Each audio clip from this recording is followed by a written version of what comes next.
дар ин автобус кӯдакон ба осоишгоҳи Шарора берун аз шаҳри Кӯлоб мераванд. ин истироҳатгоҳ то 3 сол пеш баста буд.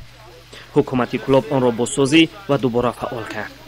акнун даҳҳо кӯдак тобистонро дар ин ҷо мегузаронанд. طبق نقشه تصدیق گردیده امروز به لاگر استراحتی بیرون از شهری شراره 105 نفر خوانندگان مؤسسات تحصیلات میانه عمومی شهر و دهات کلاب سفربر کرده شدند.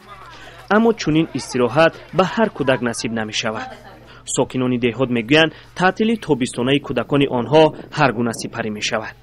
غیرتعلی میگوید یاد ندارد که کودکانش باری هم به لاگر رفته باشند.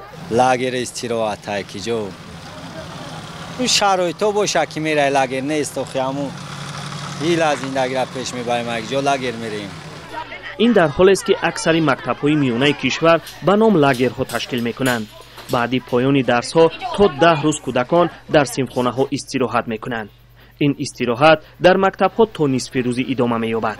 بعد نصف روزی کودکان رخصت شده و به خانه‌هایشان برمیگردند. وقتی زیادتی کودکان در خانه می‌گذرد. تعطیل تابستانه کودکای ما در خانه ماما و باباشون در یگان جا مهمانی رفتن. در خانه خودمان می‌گذره.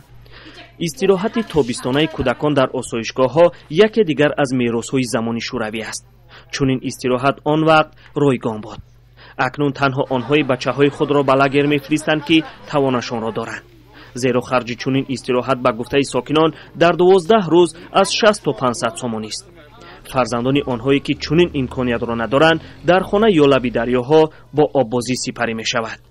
در منطقه کلاب 310,000 کودک سنی مکتبی و 2 لاگر کلان استراحتی موجود است. محمود جان رحمتزاده، آزادی، کلاب.